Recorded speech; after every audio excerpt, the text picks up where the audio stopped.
masuk surga. Sebagaimana yang sudah saya jelaskan, ini dibawa kepada orang yang punya tauhid al-mutlak, tauhid yang total, iman yang mutlak sempurna. Kalau dia mati langsung masuk surga, tidak diazab dulu kalau imannya mutlak, karena janji semua dibawa kepada makna yang mutlak. Bisa juga dibawa kepada makna yang muqayyad, yang mutlakut tauhid atau mutlakul iman.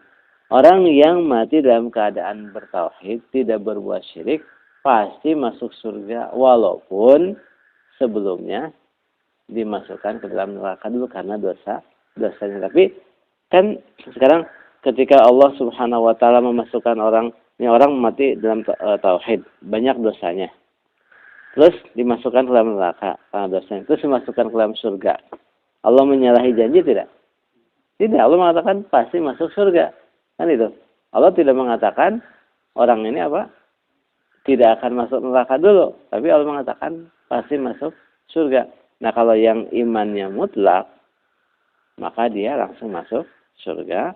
Nah, kalau orang yang tadi mutlakul iman, punya mutlakul tauhid, tapi ada dosa yang lain, kalau masuk surga juga, pasti masuk surga, tapi didahului dengan pensucian dosa itu dengan adanya azab, baik di mana?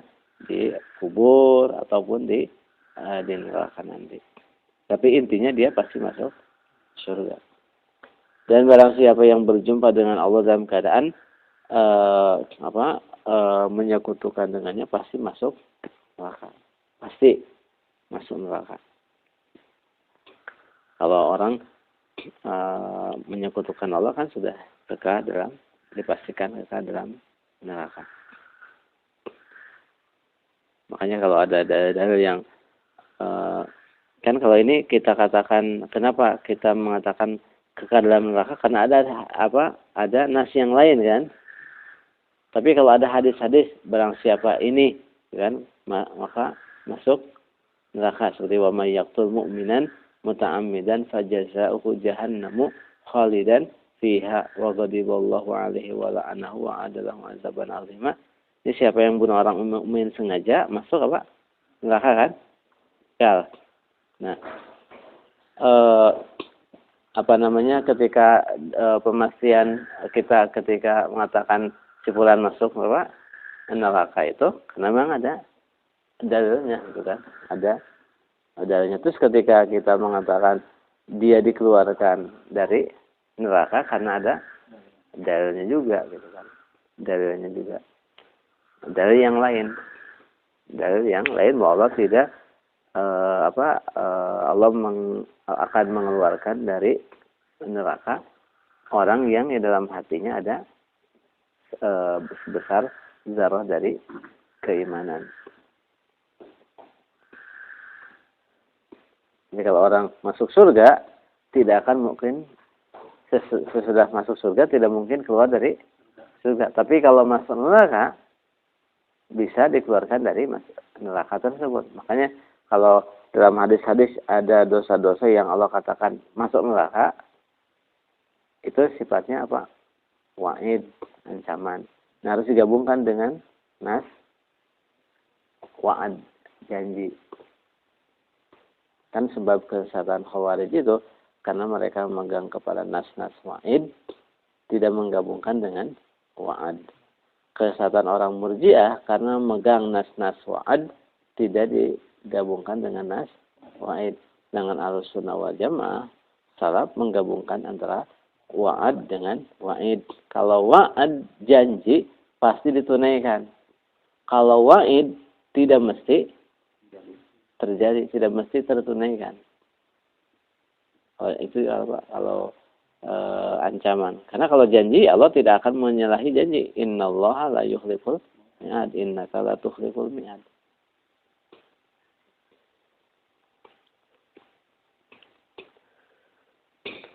Fihi masail, ada beberapa masalah dalam bab ini. Pertama, al-khawfu minasyirki, takut dari jatuh dalam kemusyrikan. Orang mukmin adalah orang yang takut jatuh dalam dosa, apalagi dalam kemusyrikan. Makanya orang yang orang semakin jauh dari tauhid, maka dia semakin tidak memiliki rasa khauf kepada Allah, tidak punya rasa khauf dari neraka. Makanya kan Allah selalu mengaitkan iman kepada Allah dengan iman kepada hari akhir. Dan orang yang memiliki rasa khauf itu hanyalah orang mukmin. Innama yakhsyallaha min ibadihil ulama. Yang takut hanya kepada Allah hanya dari hamba-hambanya hanya ulama, orang yang alim. Alim terhadap apa? Tauhid. Tahu makna terus pengamalannya. Makanya orang musyrik, kenapa dia tidak punya rasa khauf? Karena dia jahil. Setiap orang musyrik dia jahil. Tapi tidak setiap orang jahil dia musyrik.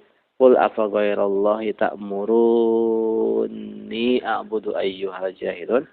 Apakah terhadap selain Allah kalian memerintahkan aku untuk mengibadati, hai orang-orang bodoh? Ini kaidah. Setiap orang musyrik adalah bodoh, jahil. Tapi tidak setiap orang jahil dia musyrik. Karena ada orang muslim yang jahil. Orang musyrik kenapa disebut jahil? Karena dia tidak ma'rifatullah. Walaupun dia mengatakan, saya mengenal Allah. Bahkan saya sholat juga, saya mengucapkan syahadat, saya tahu makna la ilaha illallah. Tapi dia berbuat syirik, hakikatnya dia tidak mengenal Allah. Hakikatnya itu.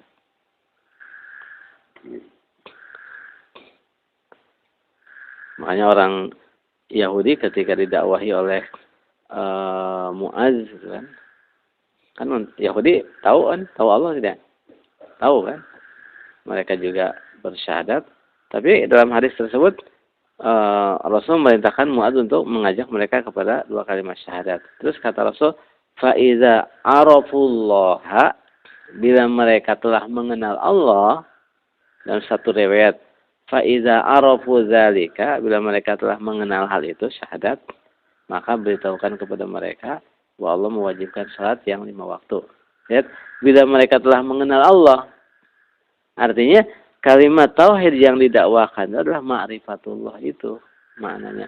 Oleh sebab itu orang yang tidak mengamalkan tauhid tidak tidak ma'rifatullah. Makanya itu rahasia.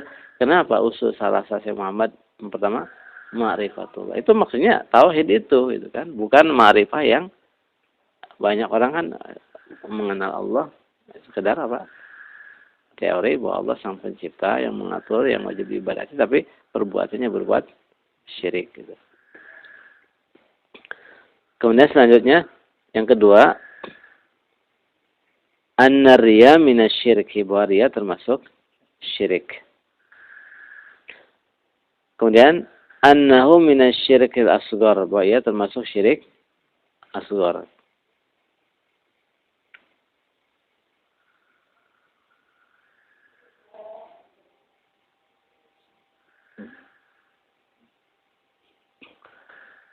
Kemudian annahu akhwafu ma yukhafu minhu 'ala shalihin. Riya itu syirik asghar termasuk hal yang paling ditakutkan terhadap orang-orang saleh. Kan Rasul mengatakan alaikum gitu kan. Atas diri kalian, sahabat kan. Jadi khitabnya, jadi kalau hadis ini kenapa riya, mutlak karena khitabnya kepada kaum muslimin. Berarti riya dalam amalan tertentu, bukan riya dalam tauhid, bukan dalam aslu tauhid, karena khitabnya kepada orang mukmin.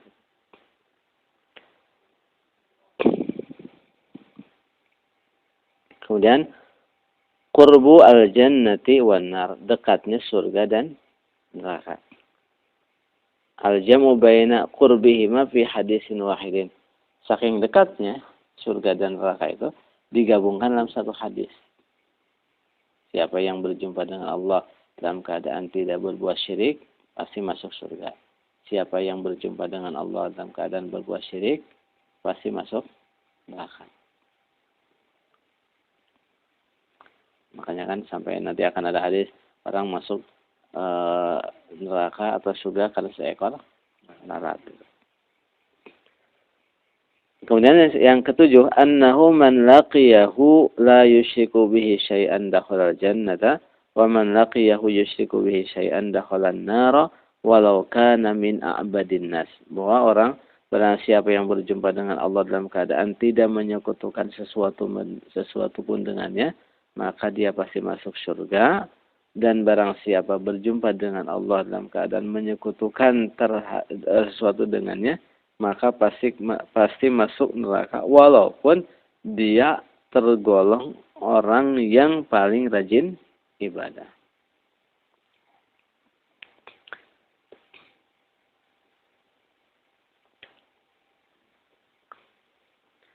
Kemudian yang ke-8, al-mas'alatul azimah, masalah yang besar, su'alul khalil lahu walibanihi wiqayata ibadatil asnam. Nabi Ibrahim memintakan buat dirinya dan buat anak-anaknya agar dijauhkan dari mengibadati berhala. Itu Nabi Ibrahim. Apalagi kita kan. Nabi kan udah maksum, terjaga dari syirik, tidak mungkin berbuat syirik. Dosa besar juga tidak mungkin, tapi ada kekhawatiran itu.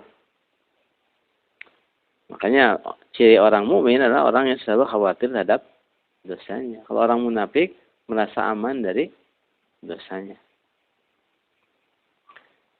Kemudian yang ke-9, at-tasi'atu i'tibaruhu bihalil aksar.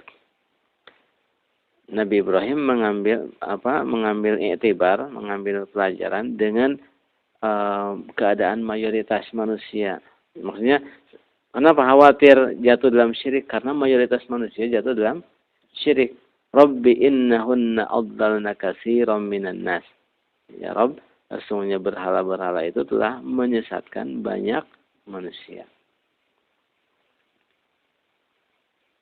Makanya di zaman sekarang tuh bukan aneh orang jatuh dalam kemusyrikan, dalam kesesatan. Tidak aneh. Kenapa?